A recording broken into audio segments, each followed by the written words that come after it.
si ces gens-là qui soutiennent cette doctrine, à savoir que l'acte apparent est une condition de perfection de la foi et non une partie intégrante de la foi, on va voir s'ils sont sauvés de l'innovation.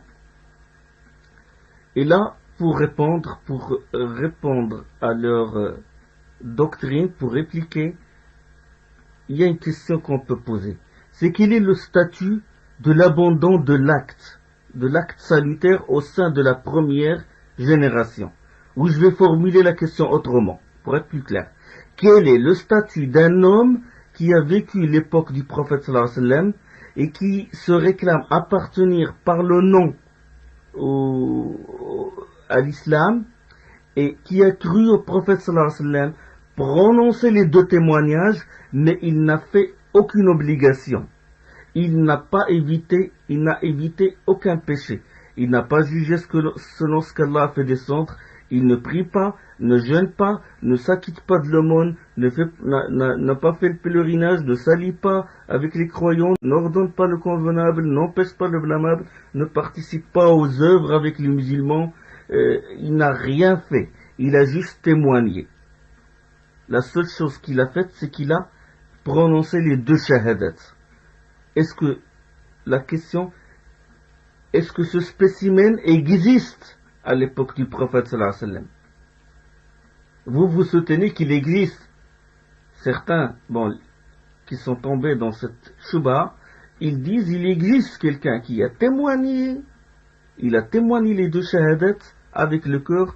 Il a prononcé ces deux shahadats avec la langue, mais il n'a fait aucun acte salutaire. Ils disent il existe ce spécimen-là et il va entrer au paradis. Maintenant, s'il existe, on va poser la question, est-ce que ce spécimen a existé à l'époque du prophète sallallahu alayhi wa sallam?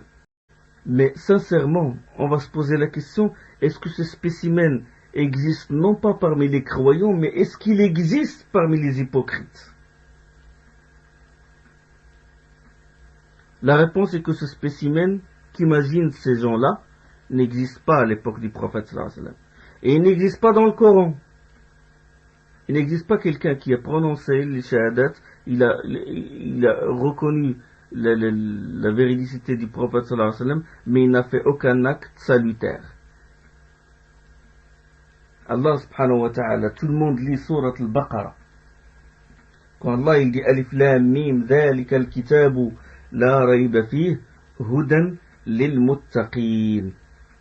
Allah subhanahu wa ta'ala il dit Alif Lam Mim, voilà le livre ou l'écrit que nul doute n'entache en guidance à ceux qui veulent se prémunir, c'est-à-dire aux croyants. Ils croient au mystère ou ils croient au ghaib, accomplissent la prière, font dépense sur notre attribution ou font la zakat. Ils croient à la descente sur toi opérée, à celle avant toi opérée. Ils ont certitude, eux, de la vie dernière. Ceux-là suivent la guidance venue de leur Seigneur, ce sont eux les triomphants. Allah subhanahu wa ta'ala, au début de Surat al-Baqarah, il nous parle de la catégorie des croyants. Il nous dit, voilà, les croyants, ils croient au mystère, ils croient au ghaib, à l'inconnaissable, ils accomplissent la prière, et ils font dépense sur notre attribution. Ils croient à la descente, ils croient ce qui a été descendu sur toi, alladhina yu'minuna bil ghaib wa yuqimuna as-salah wa mimma razaqnahum yunfiqun. والذين يؤمنون بما أنزل إليك وما أنزل من قبلك. Ils croient à ce qui a été descendu sur toi et ce qui a été descendu avant toi. وبالآخرة هم يوقنون. Et ils ont certitude de la vie dernière. Ceux-là suivent la guidance venue de leur Seigneur, ce sont eux les triomphants. Alors, catégorie des croyants, ils accomplissent, ils font l'acte apparent, ils accomplissent la prière, ils font dépense de l'attribution d'Allah subhanahu wa ta'ala. Puis Allah il passe dans le verset, puis Allah il passe aux mécréants. Inna allazina kafaru sawa'un alayhim a anzartahum am lam tunzirhum la yu'minun. Quant à ceux qui dénient, égal pour eux que tu leur donnes l'alarme ou ne la donnes, ils ne croient pas. ختم الله على قلوبهم وعلى سمعهم وعلى أبصارهم غشاوة ولهم عذاب عظيم. Dieu leur a posé un sceau sur le cœur et sur l'ouïe, une taie sur les regards, ils vont à un châtiment terrible. Donc ça c'est la catégorie de qui? C'est la catégorie des kuffars, des mécréants. Ils sont mécréants intérieurement, extérieurement, ils manifestent leur mécréance. D'accord, ça c'est la deuxième. Donc il a parlé, au début de la sourate al-Baqarah, il a parlé des croyants, il a parlé des mécréants. وَمِنَ النَّاسِ مَنْ يَقُولُ آمَنَّا بِاللَّهِ وَبِالْيَوْمِ الْآخِرِ وَمَا هُمْ بِمُؤْمِنِينَ. Il s'en trouve parmi les gens qui disent, nous croyons en Dieu et au jour dernier, sans être pour cela des croyants. Qui sont ces gens-là? Ce sont les hypocrites. Nous croyons en Dieu au jour dernier, ils le disent, mais Allah il dit, ils ne sont pas des croyants. يخادعون الله والذين آمنوا وما يخدعون إلا أنفسهم وما يشعرون. Trahissant Dieu et ceux qui croient, ils ne trahissent qu'eux-mêmes et n'en ont pas conscience. Donc ça, c'est la catégorie des hypocrites. Donc croyant intérieurement, extérieurement, il fait la prière, il accomplit la prière, il donne l'argent, il dépense de ce qu'Allah subhanahu wa ta'ala lui a attribué. Et la deuxième catégorie, la catégorie des mécréants qui sont mécréants intérieurement, extérieurement, et puis les hypocrites qui sont mécréants par le cœur, mais ils manifestent des actes apparents. Il n'y a que ces trois catégories. Donnez-moi cette quatrième catégorie. Est-ce qu'elle existe dans le Coran? Cette catégorie qui prononce la shahada, qui reconnaît par le cœur, mais qui ne manifeste aucun acte extérieur. Donnez-moi un exemple, donnez-moi une preuve dans tout le Coran qui prouve que ce spécimen-là existe. Et le défi reste toujours relevé.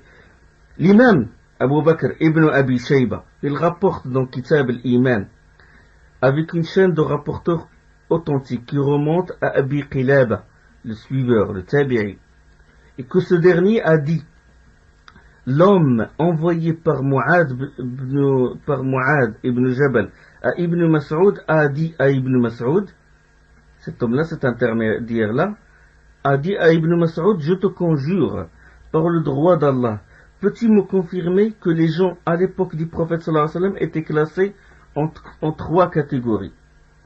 Croyants intérieurement et extérieurement, mécréants intérieurement et extérieurement, et croyants en apparence, mécréants intérieurement. Et Ibn Mas'ud, rahimahullah, radiyallahu anhu, a dit oui. Donc ce hadith, ce athar, cette tradition est rapportée par Ibn Abi Shayba. Donc il n'existe pas cet homme qui n'a fait aucun acte salutaire, mais il est croyant intérieurement, ou bien mécréant extérieurement et croyant intérieurement. L'imam al-Khattabi, rahimahullah, a dit قد يكون المرء مستسلما في الظاهر غير منقاد في الباطن ولا يكون صادق الباطن غير منقاد في الظاهر. Imam, le grand imam, tous ces imams-là sont des imams du salaf, sont les pires prédécesseurs. On ne prend les arguments que des plus prédécesseurs. Le Coran, la Sunna et la parole des compagnons et les plus prédécesseurs. L'imam Khattabi a dit, il se peut qu'une personne montre des actes de soumission sans être soumise intérieurement, sans croire intérieurement, à l'instar des hypocrites. Et il dit, mais jamais sincère intérieurement et non soumise en apparence. On ne peut jamais trouver quelqu'un qui croit à l'intérieur, mais qui ne manifeste pas d'actes apparents. C'est pour cela, que Ibn Taymiyyah, rahimahullah, il a blâmé farouchement l'expression qu'utilisent certains juristes pour celui qui a commis des actes de mécréance flagrants. Ils disent de lui mécréant en apparence, croyant intérieurement. Et il l'a qualifié d'une des souillures de l'Irja', une des souillures d'une secte égarée qui s'appelle Irja'. Et on va parler de l'Irja'. Et ça c'est rapporté dans Kitab al-Iman, la page 386, et dans Sarim al-Masloul, et dans l'Iman al-Awsat, et dans le 7e volume de Majmou'at al-Fatawa. chers frères, si on observe la vie des compagnons, les épreuves qu'ils ont endurées, la séquestration, le djihad, tout ce qu'ils ont fait, ils ne l'ont pas fait en le considérant comme des actes surrogatoires ou des actes supplémentaires ou juste pour parfaire l'iman. Wallahi, ils ont enduré les épreuves, les peines, ils ont été séquestrés, ils ont suivi pas à pas le prophète sallallahu alayhi wa sallam. Ils ont fait tout ça. Wallahi, ils ne considéraient pas que ces actes qu'ils ont faits sont des actes juste pour parfaire l'iman. Mais tous ont été convaincus que ce qu'ils ont fait toute leur vie, toutes les œuvres salutaires qu'ils ont fait, c'était vraiment la réalité de l'iman et non pas juste pour parfaire, ils n'ont pas des actes qui sont une condition de perfection de la foi comme soutiennent ces gens-là. Et Allah subhanahu wa ta'ala les a loués, il a dit qui donne ce qu'il donne, ou ce qu'ils donnent, Allah le dit dans Sourate 23, le verset 60, qui donnent ce qu'ils peuvent donner, tandis que leurs cœurs sont pleins de crainte qu'Allah n'accepte pas d'eux, et à la pensée qu'ils doivent retourner à leur Seigneur. Ils ont tout fait, mais tout en ayant peur qu'Allah n'accepte pas leurs œuvres, parce qu'ils croient que toutes les œuvres qu'ils ont faites sont la réalité de l'iman, sont elles-mêmes sont l'équivalent de la foi, et non pas une condition de perfection comme soutiennent ces gens-là. Lorsque Abu Dharr radiyallahu anhu disait je préfère être un arbre qu'on coupera, comme ce que rapporte l'imam Ahmed dans son Musnad, et quand Masruq rapporte qu'un homme avait dit en présence d'Ibn Mas'ud radiyallahu anhu je souhaite être parmi les rapprochés al-muqarrabin plutôt que les gens de la droite, l'Yami, il a dit moi je souhaite être parmi les rapprochés de Dieu, et plutôt que d'être parmi les gens de la droite. C'est allusion au verset si celui-ci est du nombre des rapprochés d'Allah, alors il aura du repos, de la grâce et un jardin de délices, comme Allah subhanahu wa ta'ala dit dans Sourate 56. فَأَمَّنْ كَانَ مِنَ الْمُقَرَّبِينَ فَرَوْحٌ وَرَيْحَانٌ وَجَنَّةُ النَّعِيمِ. Et Abdullah ibn Mas'ud a dit mais il y a un homme qui espère s'il meurt, il ne ressuscitera pas. Il désigne soi-même. Ils ont tout fait et ils ont peur qu'Allah subhanahu wa ta'ala n'accepte pas d'eux. Contrairement à certains qui font les actes, ils ont dit moi je fais le djihad, je fais ça, la prière c'est pour parfaire l'iman et je serai parmi les rapprochés de Dieu. Cette tradition est rapportée par l'imam Ahmed et aussi dans Minhaj Sunnah. Pareil pour Omar, Abdurrahman ibn Awf et les autres compagnons. Et on vient de parler maintenant de l'absence de ce spécimen qu'imagine ces gens-là, à savoir croyants intérieurement sans faire d'actes salutaires apparents. Il n'existe pas ce spécimen-là. Et j'ai dit aussi, parce que la dernière fois, lors de la leçon sur la faiblesse de l'iman, j'ai donné une autre preuve, à savoir la classification qu'a donnée Allah subhanahu wa ta'ala sur des croyants. Et j'ai dit qu'il n'existe pas cette personne-là qui croit intérieurement sans manifester d'actes, et j'ai dit que le minimum que peut être un croyant, c'est d'être unique envers soi-même.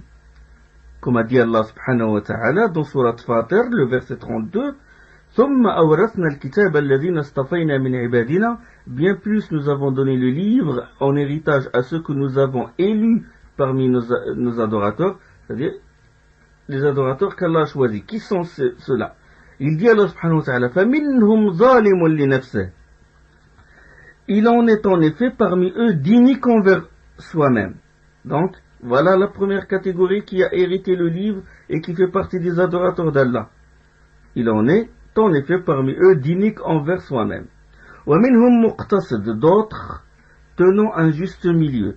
وَمِنْهُمْ سَابِقٌ لِلْخَيْرَاتِ بِإِذْنِ اللَّهِ ذَلِكَ هُوَ الْفَضْلُ الْكَبِيرُ. D'autres enfin qui l'emportent par les œuvres de bien avec la permission de Dieu. C'est là la grâce un signe. Donc le minimum que peut être un adorateur de Dieu, c'est d'être unique envers soi-même.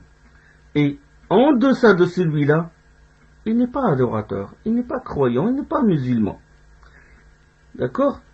Ibn Kathir, j'ai donné aussi l'interprétation qu'a donnée Ibn Kathir, le grand exégète, l'élève d'Ibn Taymiyyah. Il a dit Zalimu li nafsi, il a dit l'unique envers soi-même, le minimum que peut être un croyant. هو المفرط في بعض الواجبات المرتكب لبعض المحرمات. Il a dit l'unique envers soi-même, c'est celui qui néglige certaines obligations. بعض, certaines obligations. Et je mets la parenthèse, pas toutes, certaines seulement.